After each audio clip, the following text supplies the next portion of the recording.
जय श्री राम। तो आज हम चर्चा करेंगे कि रामभद्राचार्य महाराज जी के बारे में। कौन है ये रामभद्राचार्य जी महाराज, जिन्होंने राम मंदिर के मामले में अपना गवाही दिए थी।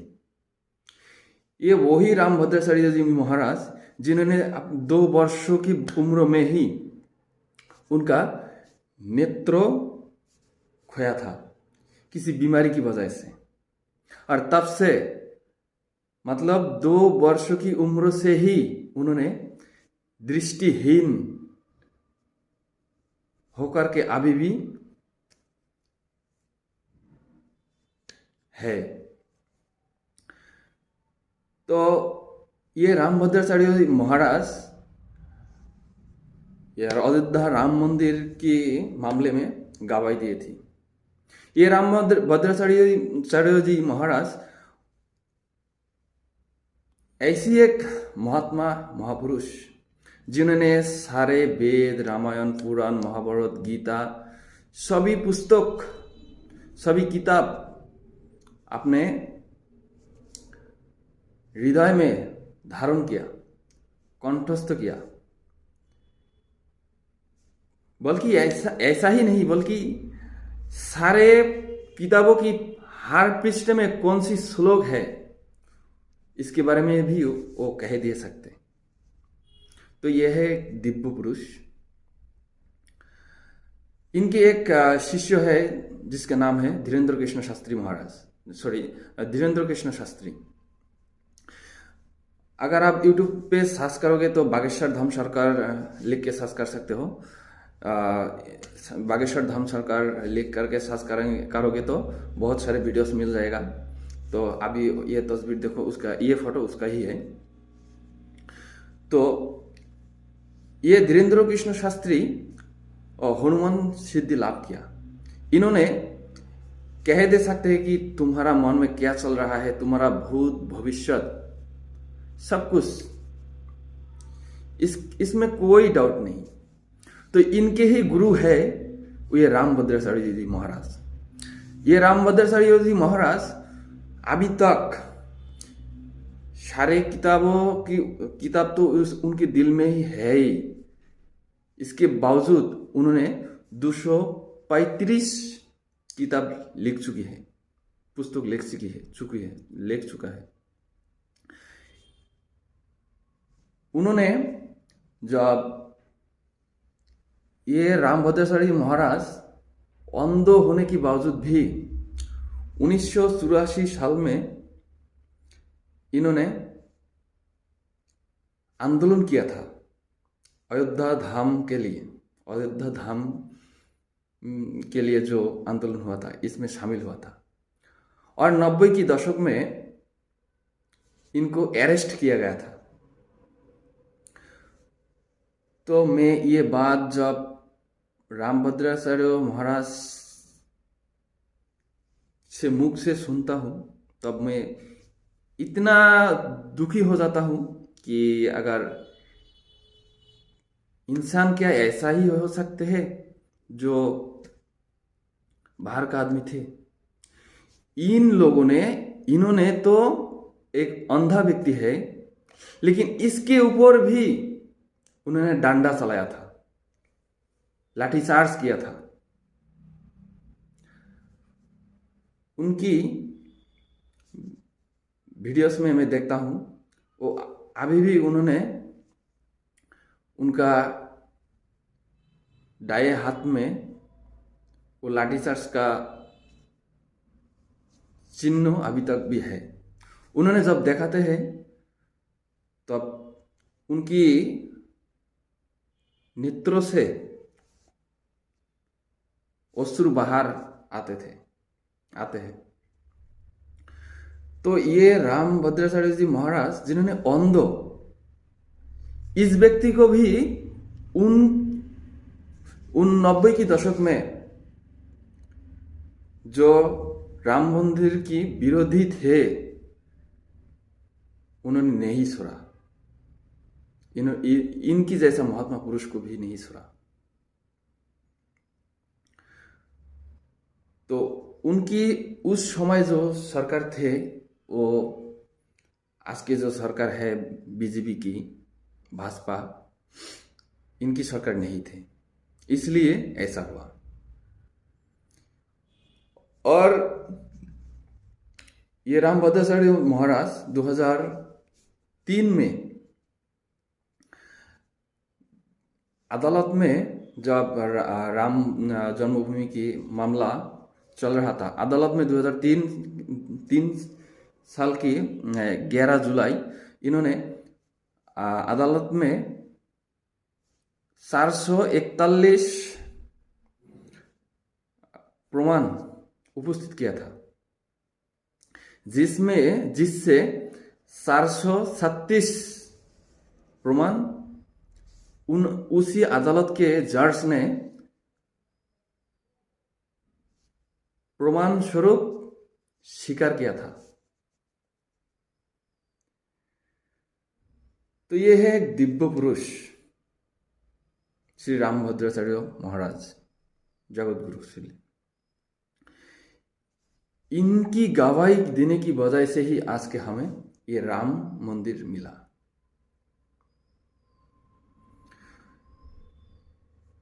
तो ये रामभद्राचार्य जी महाराज एक लाइव प्रोग्राम में कह रहा था कि मुझे तो बस इतना ही चाहिए कि मेरा राम लला अपना घर है और कुछ भी नहीं। उन्होंने एक पत्रकार ने पूछा कि आप क्या चाहते हो, ये राम आ रहे हैं उनके घर में, उनके धाम में, तो आपको क्या मिलना चाहिए? उन्होंने कहा कि सिर्फ मुझे राम उसके घर ही आना चाहिए, मुझे और कुछ भी नहीं चाहिए। तो ये है दिव्य पुरुष। तो रामभद्राचार्य जी की ही शिष्य है धीरेन्द्र कृष्ण शास्त्री, जिन्होंने हनुमान सिद्धि लाभ किया। तो अभी एक वीडियो आपको दिखाऊंगा कि आप देखिए। हम एक पर्चा बनाकर रखते हैं, हमें पता नहीं वो पर्चा किसका होगा, और तुम इस पूरे प्रांगण में से वृद्ध, जवान, बेटा, माता, बहन, किसी को भी लेकर आओगे, ये पहले से लिखा हुआ पर्चा उसी का निकलेगा। और बड़ी बात बेटा ये है जी कि तुम बुलाओगे उसी को जिसका पर्चा होगा। ये तुम्हारी क्षमता नहीं है कि हम जिसका लिखें तुम उसके अलावा किसी और को ले आओ, और उसके लास्ट में तुम्हें उत्तर मिल जाएगा कि हमने तुम्हें क्यों उठाया। तो हम पहले पर्चा लिखते हैं, आप रेलिंग से अंदर जाइए, किसी एक को हम पहले पर्चा लिख के रख लें बिफोर टाइम, फिर आप किसी को भी लेकर के आएंगे श्रीमान। हमें अपने बजरंग बली पर भरोसा है। अभी तक हम जिनको बुला रहे शायद वो हमारे हो सकते हैं, लेकिन तुम उसको बुलाना जिसको तुम्हारा दिमाग कहे, लेकिन तुम्हारी क्षमता नहीं है कि जिसका हम पर्चा लगाएं उसके अलावा तुम किसी और को लिवा ले आओ। यही हनुमान जी के चरणों का प्रताप। 1 minute wait and watch my dear. Ram. तो इस वीडियो में आप देखा कि उन्होंने कैसे बात किया। तो उन जैसा गुरु वैसा ही शिष्य। रामभद्राचार्य जी महाराज कहते हैं कि अगर तुम्हें राम कथा सुनना है तो मेरे पास आइए, अगर तुम्हें कुछ चमक देखना है तो मेरे चेले के पास जाओ, कुछ दिव्य कार्य देखना है, कुछ ऐश्वरिक भाव देखना है तो मेरे चेले के पास जाओ। मतलब धीरेन्द्र कृष्ण शास्त्री, बागेश्वर धाम सरकार की पीठाध्यक्ष धीरेन्द्र कृष्ण शास्त्री।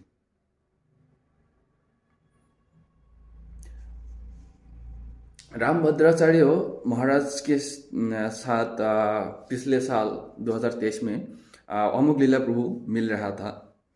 तब ये रामभद्राचार्य महाराज जगतगुरु श्रील प्रभुपाद आंतर्जातिक international society for Krishna consciousness ISKCON के फाउंडर आचार्य श्रील प्रभुपाद के बारे में कह रहे थे। उन्होंने कहा कि ये श्रील प्रभुपाद कोई साधारण व्यक्ति नहीं है, जिन्होंने सारे पृथ्वी पर, पूरे विश्व पर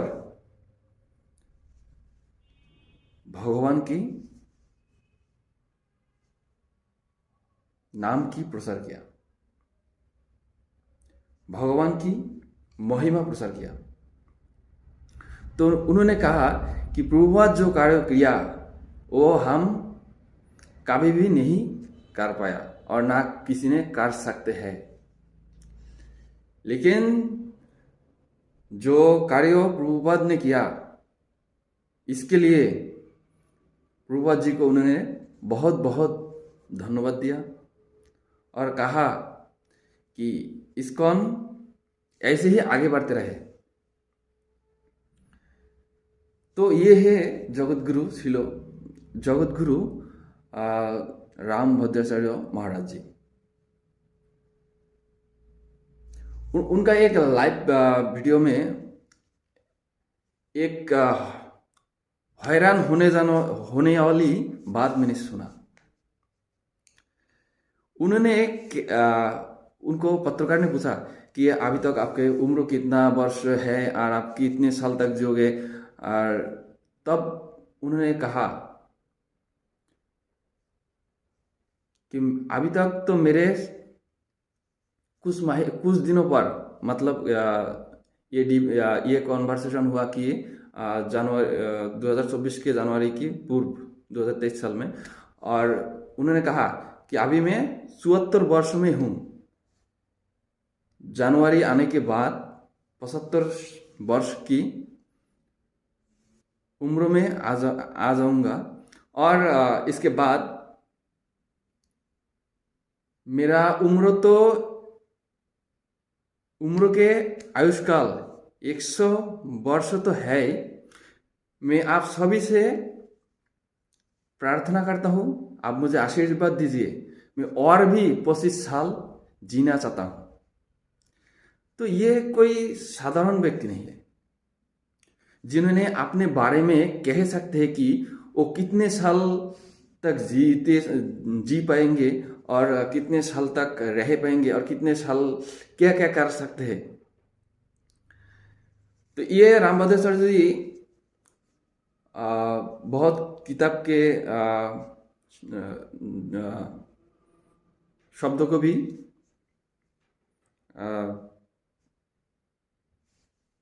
संशोधन किया।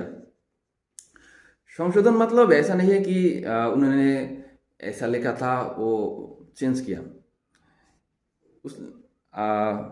जो प्रिंटिंग प्रेस है, उस प्रिंटिंग प्रेस में कभी कभी थोड़ा मिस्टेक हो जाती है।